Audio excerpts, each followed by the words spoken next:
सभी धर्म प्रेमी सज्जनों को सादर नमस्ते। साथियों, बहुत बहुत स्वागत है आपका मेरे इस यूट्यूब चैनल पर। इस स्वाध्याय सत्संग रूपी आध्यात्मिक चर्चा में संतों की वाणी पर बात कर रहे हैं और श्रृंखला को आगे बढ़ाते हुए आज वाणी लेते हैं। वाणी पलटू साहिब जी क्या कहते हैं? पलटू साहिब जी, तुम तज दीना नाथ जी, करे कौन सी आस। ये एक अवस्था ऐसी आती है कि तेने जब मंजिल मिली नहीं और बीच में समय की परिधि कुछ ऐसी है अव्यवस्थित, तो उस अवस्था का प्रसंग है ये। तुम तज दीना नाथ जी, करे कौन की आस। हे परमात्मा, तुझसे प्रीत लगाई और तूने ही छोड़ दिया, तो और किससे उम्मीद की जाए। तुम तज जीना नाथ जी, हे नाथ तूने ही छोड़ दिया, तो और मैं किससे आस लगाऊं। ये विरह की स्थिति आती है, प्रत्येक भक्त के जीवन में आती है, चाहे किसी भी मार्ग से निकल चलता हो। अंततोगत्वा मिलता सब भक्ति के मार्ग में है, सारे जितने भी मार्ग हैं। और ऐसी अवस्था सबके जीवन में एक बार आती है, जहाँ पे हार होती है, कभी जीत महसूस होती है, कभी हार महसूस होती है।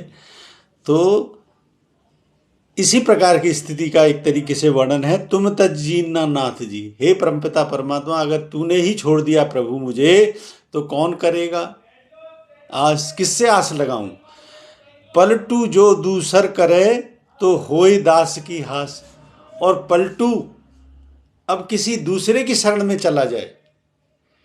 इसको समझिए कि लाइफ में इतने सारे जब चैलेंजेस आते हैं, तो कभी कभी बहुत सारे चैलेंजेस, हर तरीके से अगर चैलेंजेस आ रहे हैं, तो कहते हैं ना कि कंप्रोमाइज कई लोगों ने किया है कंप्रोमाइज लाइफ में, और उनकी लाइफ चेंज हो गई।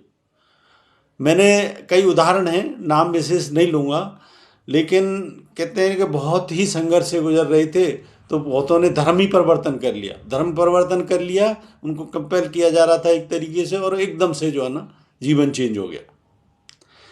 तो उस तरह की अवस्था एक तरीके से कि पलटू जो दूसर करे। ये पलटू अगर किसी दूसरे की शरण में चला जाए,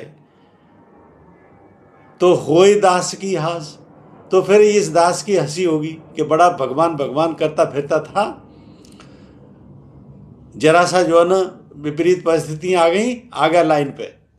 यानी जैसा विरोध जैसा के जीवन में आता है किसी भी प्रकार का, और वो विरोध जो है ना जो होता है, वो अपने अनुकूल करना चाहता है, मार्ग से डिगाना चाहता है। तो पलटू जो दूसर करे, तो पलटू ने अगर कंप्रोमाइज ऐसे कर लिया, उस राह पे चल पड़ा, तो फिर तो इसकी बड़ी हंसी होगी कि बड़ा परमात्मा परमात्मा और अपने सिद्धांतिक विचारों पे चलने वाला था, अभी ये देखो। तो होए दास की हास, तो इस दास की हंसी होगी। ना मैं किया ना कर सको, साहिब करता मोर। तो फिर कैसे तसल्ली देते हैं, ना मैं किया ना कर सको। तो ये मार्ग ऐसा है कि ना तो मैं कुछ कर रहा, ना मैं कुछ कर सकता। जब समर्पण कर दिया, तो फिर क्या करते हो? कुछ भी नहीं। जब ईश्वर के प्रति समर्पण कर ही दिया, तो क्या करने को रह जाता है। कृष्ण अर्जुन को यही तो समझाते हैं भगवत गीता में। और क्या समझाया कि तू सारे कर्मों को मेरे सपुर्द कर दे और अपना निमित्त बन के कार्य कर। तो पलटू दास जी भी यही कह रहे हैं यहां पे कि ना मैं किया ना कर सको, ना तो मैंने कुछ किया और ना मैं कुछ कर सकता। साहिब करता मोर, जो कुछ भी करता है मेरा, वो साहिब करता है, वो परमात्मा करता है मेरा। करत करावत आप है, पलटू पलटू सोर। और फिर कुछ इस निमित्त मार्ग से कुछ हो जाता है। मैं कहता हूं क्रिएटिविटी फर्टाइल होती है। ये मार्ग ऐसा है चलने का, अध्यात्म का एक मार्ग, कि इसमें बहुआयामी विकास होता है आपका।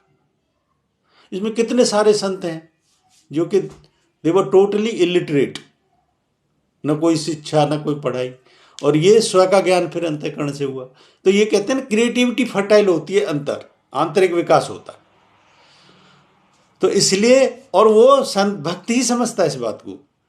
तो इसलिए पलटू साहिब कहते हैं, करत करावत आप है पलटू पलटू शोर। तो ना तो मैंने कुछ किया ना मैं कुछ कर सकता, जो करता है मेरा साहिब करता है, वो परमात्मा करता है। लेकिन करत करावत आप है, करता सब कुछ वो है, और पलटू पलटू शोर, और भक्त का नाम होता है। क्योंकि उसके जो है ना कार्यशैली एक अलग होती है। कार्यशैली लोगों की निगाह में उसकी कार्यशैली की छाप छूटती है। तो करत करावत आप है, करता वो है, क्योंकि उस भक्त ने तो सारा समर्पण भाव से जो कुछ भी क्रिया कर रहा है वो कर रहा है, लेकिन निमित्त बना हुआ है वो इस तरीके से है। तो इसलिए पलटू साहब कहते हैं, करत करावत आप है पलटू पलटू शोर, और पलटू का नाम हो रहा है सब तरफ। पलटू तेरी साहिबी जीवन पावे दुख। पलटू तेरी साहिबी, यानी कहते हैं हे पलटू तेरी ऐसी भक्ति। साहिबी का मतलब है जब जब हम उसकी शेल्टर ले ली तो यही साहिबी हो गई, यानी उसकी शेल्टर में जीवन हो गया। शेल्टर में उसकी में जीवन है तो यही साहिबी हो गई। पलटू तेरी साहिबी जीवन पावे दुख, तो फिर जीव छुटकारा मिल जाता है सभी प्रकार के दुखों से। और ये निश्चयात्मक सुख का मार्ग है, और ये सत्य है सब कुछ, कि इतने गहन सुख में पहुंच जाते हो आप कि जिसकी कोई सीमा नहीं होती। इस सुख के सामने सब सारे सुख व्यर्थ हैं। पलटू तेरी साहिबी जीवन पावे दुख, और जीव को किसी प्रकार का दुख नहीं होता उसकी साहिबी को जब हम ग्रहण कर लेते हैं। अदल होई बैकुंठ में सब कोई पावे सुख। अदल होए बैकुंठ में, और निर्णय कहाँ होता है? निर्णय होता है फिर बैकुंठ कह लो या मोक्ष कह लो, ये सब उसी अवस्था की है, यानी ये भौतिक जगत से छूट जाना, वही मोक्ष है। तो अदल होई बैकुंठ में, अभी संतों की भाषा में इसको बैकुंठ कहते हैं, बुद्धत्व की भाषा में इसको निर्वाण कहते हैं, वैदिक पद्धति की भाषा में इसको मोक्ष कहते हैं। तो अदल होई बैकुंठ में, अदल यानी फैसला फिर वहां पे होता है। फैसले का बात यही समझो कि इनसे सब जंजालों से छुट्टी मिल जाती है, मुक्त हो जाते हो। जीवात्मा मुक्त अवस्था वही कही गई है जब इस सारे जो है ना सभी प्रकार के झंझटों से छूट जाना। अदल होई बैकुंठ में सब कोई पावे सुख, और जब उस अवस्था में पहुंच जाते हैं तो वही सुख की अवस्था है, और उसमें जो भी पहुंच गया वही सुखी हो गया। तो उसीलिए कहा गया सब कोई पावे सुख। बहुत ही अच्छी पंक्तियां हैं, और प्रत्येक जीवन से जुड़ी हुई पंक्तियां हैं। इस मार्ग पर जो चले निश्चित तौर पर इस अनुभव से ही गुजरेगा प्रत्येक व्यक्ति। एक बार पंक्तियां और पढ़ देता हूं। तुम तज दीना नाथ जी, करे कौन की आस। पलटू जो दूसर करे तो होई दास की हास। नाम किया ना कर सको साहिब करता मोर। करत करावत आप है पलटू पलटू शोर।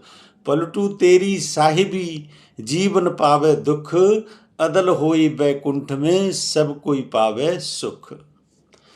बहुत अच्छी पंक्तियां हैं। इन्हीं पंक्तियों के साथ इस प्रसंग को अभी विराम देते हैं। मुझे उम्मीद है ये चर्चा बहुत पसंद आई होगी। पसंद आई है तो इस वीडियो को लाइक करें, अधिक से अधिक शेयर करें। शंका समाधान के लिए कोई प्रश्न है तो कमेंट बॉक्स में लिखें। बने रहें मेरे साथ। बने रहने के लिए बहुत बहुत धन्यवाद। इत्योम सब नमस्ते।